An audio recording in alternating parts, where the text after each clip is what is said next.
మన daily routine లైఫ్లో మన ఇంట్లో కొన్ని చిన్న చిన్న వస్తువులు స్టోర్ చేయడానికి మన ఇంట్లో ఉండే స్క్రాప్తో ఏవైతే మనం వేస్ట్ అనుకుంటామో వాటితోనే ఈజీగా స్టోర్ చేయొచ్చు.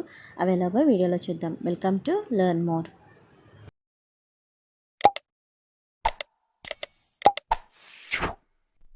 ఈరోజు ఈ వీడియోలో చిన్న చిన్న ఐటమ్స్ మనం స్టోర్ చేయడానికి మన ఇంట్లో ఉండే వేస్ట్ని ఎలా యూజ్ చేయాలో వీడియోలో చూపిస్తానండి.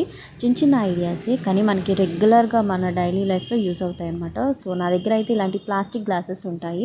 సో ఇవి మన ఇంట్లో ఉంటాయి. మనం ఏదైనా అకేషన్ కానీ తీసుకొని ఉంచుతాము, ఎందుకులే పడేయకుండా వేస్ట్ కానీ. సో అలాంటివన్నీ ఒకే ర్యాక్లో ఒకే దగ్గర ఇలా పెట్టామంటే మనం పిల్లలు వాడే స్టేషనరీ ఐటమ్స్ని స్టోర్ చేసుకోవచ్చు అనమాట ఈజీగా. లైక్ పెన్సిల్స్ కానీ, క్రేయాన్స్ కానీ, స్కెచెస్ కానీ వాళ్ళు యూజ్ చేసే డైలీ స్టేషనరీ ఐటమ్స్ అన్ని స్టోర్ చేసుకోవచ్చు. ఒకవేళ మనకి గ్లాస్ మూవ్ అవుతుంది అనుకుంటే కనుక కింద డబల్ టేప్తో కనుక మనము పేస్ట్ చేసినట్టయితే గ్లాస్ అనేది మూవ్ అవ్వదు.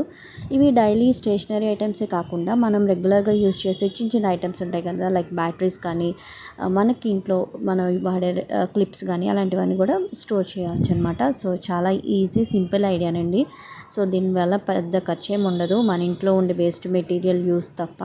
అండ్ నెక్స్ట్ చిన్న టిప్ వచ్చి మనం డైలీగా మనం హ్యాండ్ కీస్ కానీ, కర్చీఫ్స్ కానీ రెగ్యులర్గా యూజ్ చేసేవి అన్నీ ఒకే దగ్గర పెట్టినా పడిపోతూ ఉంటాయి. సో మనం ఒకే దగ్గర పెట్టాలన్నా, పిల్లలు రెగ్యులర్గా యూజ్ చేయాలన్నా, పెద్దవాళ్ళు తీయాలన్నా ఒక ర్యాక్లో పెట్టినా సరే వాళ్ళు గజిబిజిగా తీసేస్తుంటారు. సో అలాంటప్పుడు ఒకే చిన్న బాక్స్లో కనుక, ఇది వచ్చి మనకి మొబైల్ బాక్సెస్ అండి. చూడడానికి హార్డ్గా ఉండిద్ది మెటీరియల్ కూడా. సో ఇవి విరిగిపోద్ది అనమాట. ఇందులో మనం పెట్టి స్టోర్ చేయొచ్చు. అండ్ నెక్స్ట్ వచ్చే సింపుల్ ఐడియా వచ్చి ఇంట్లో ఉండే ఛార్జింగ్ వైర్స్ అండి. ఇవి ఒక్క దగ్గర ఉండవన్నమాట. ఇయర్ ఫోన్ వైర్స్ కానీ, ఛార్జింగ్ వైర్స్ కానీ అక్కడెక్కడ పెట్టేస్తుంటాము. సో ఇవన్నీ కనుక మనం ఒక బాక్స్లో పెట్టే కన్నా ఇలా రబ్బర్ బ్యాండ్కి మనం పెట్టి మన ఇంట్లో కబోర్డ్స్ దగ్గర ఎక్కడైనా సరే ఇలా ఏంటి హుక్స్ దగ్గర ఉంటాయి కదా, అలా హ్యాంగ్ చేసామంటే కనుక చాలా ఈజీగా మనం తీసుకోవచ్చు.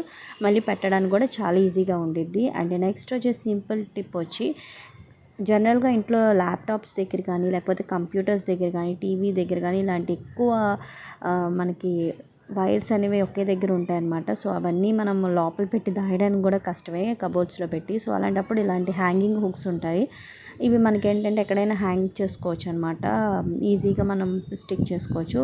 అవి అక్కడ పెట్టి మనం హ్యాంగ్ చేసుకున్నామంటే ఈజీగా ఉండిద్ది. సో ఇవన్నీ చిన్న చిన్న ఐడియాసే, మీకు అందరికీ నచ్చాయి అనుకుంటున్నాను. నచ్చితే కనుక లైక్ చేయండి, షేర్ చేయండి, సబ్స్క్రైబ్ చేయండి. Thank you so much for watching.